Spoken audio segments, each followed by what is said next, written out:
Let's get you caught up now on this morning's coronavirus headlines. Here's what we're watching for you. As states start to reopen, the U.S. death toll climbs to more than 82,000. It comes as health experts warn against a rush to return to normal. Mayor Turner says as Houston businesses reopen, it's important to keep doing what we've been doing, social distance and cover your face in public. And now there's a debate over whether or not to open up schools in the fall. Yesterday, California announced its public state universities will hold classes online. And here at home, school districts are weighing their options for next year. Michelle Choi shows us how Fort Bend ISD is trying to prepare. Steph, I know there are still a lot of questions parents and students have about what will happen come fall. And while school districts like Fort Bend ISD are still drafting plans, one thing for sure, learning will continue, pandemic or not. We spoke with Fort Bend ISD Superintendent Charles Dupree. We've managed the change very well, but it's definitely been an intense steady flow of work, decision making. Dr. Dupree has 3 plans in mind for his district. 1, things go back to normal. 2, continue full-time online learning with improvements. Or 3, a hybrid method, which would mix both online and traditional classroom learning. Right now, that's the method the district is leaning towards. But students with more needs than others could go to campus full-time while others go part-time. As for extracurricular activities, football games may not happen come fall.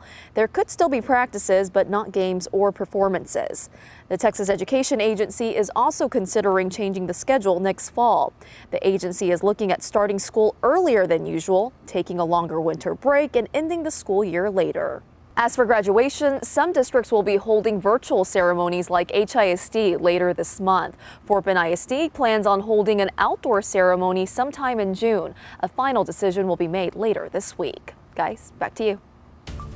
From Fort Bend to Harris, Polk County, and everywhere in between, we're following the COVID-19 case count closely every single day by day. Right now, we're up to nearly 13,000 cases, and we're tracking a pattern.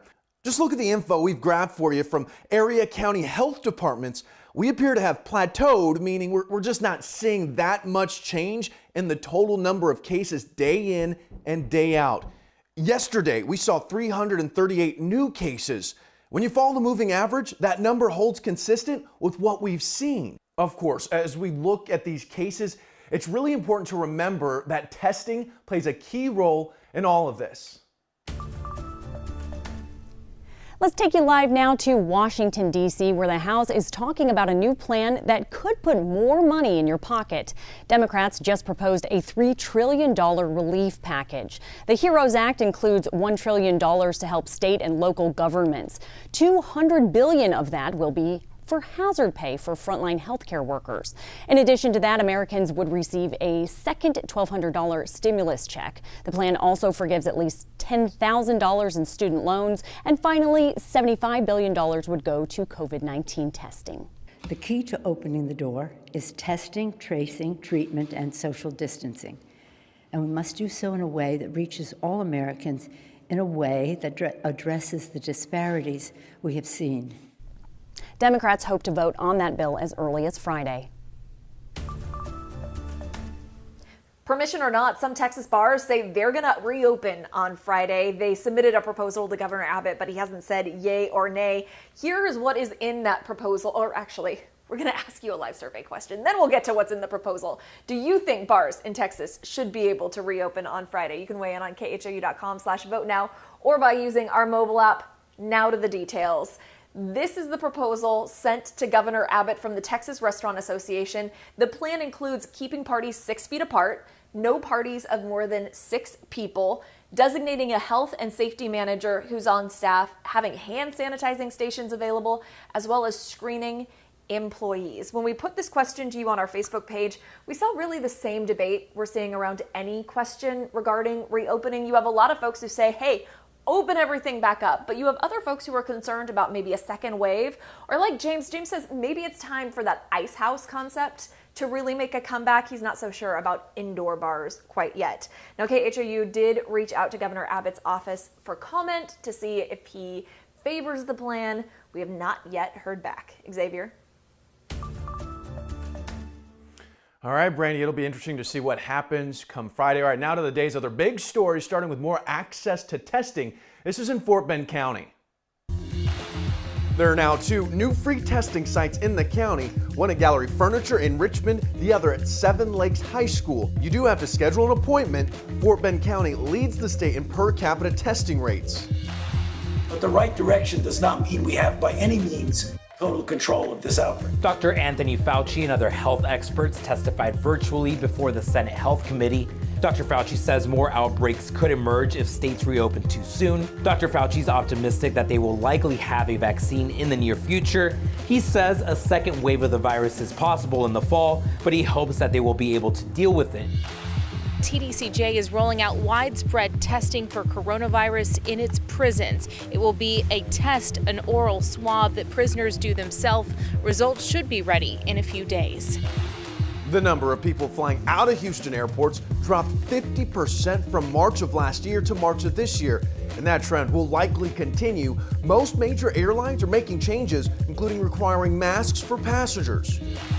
HISD is hiring. The district will hold a virtual job fair for teachers today for next year. It's from 12:30 to 5:30. You need to fill out an application first on teachhisd.org.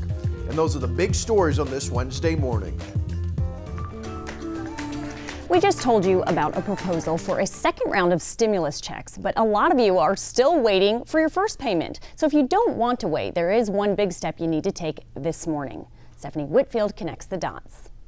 Time is running out to get your coronavirus stimulus check deposited directly into your bank account. So what do you need to do?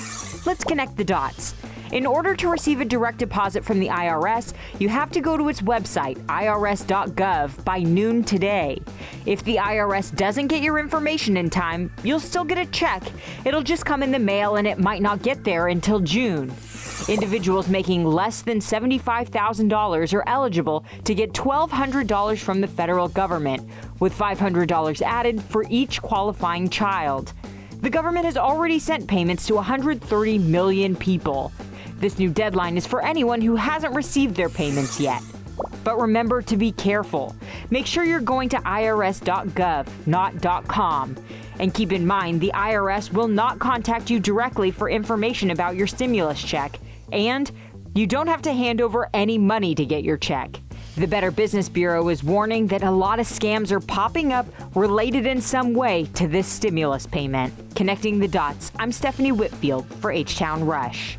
Steph, thanks for that. Today is also a big day for Social Security recipients. Some of you will get your payment electronically, and paper checks for those recipients will go out on Friday. For more information about this, text the word MONEY to 713-526-1111, and we'll send you a link to what you're looking for. Let's go to Cheetah now for the one thing. All right, the one thing you need to know in weather today, we're still going to be tracking daily rain chances. So this morning, tomorrow, and Friday, the potential for some heavy weekend rain is there.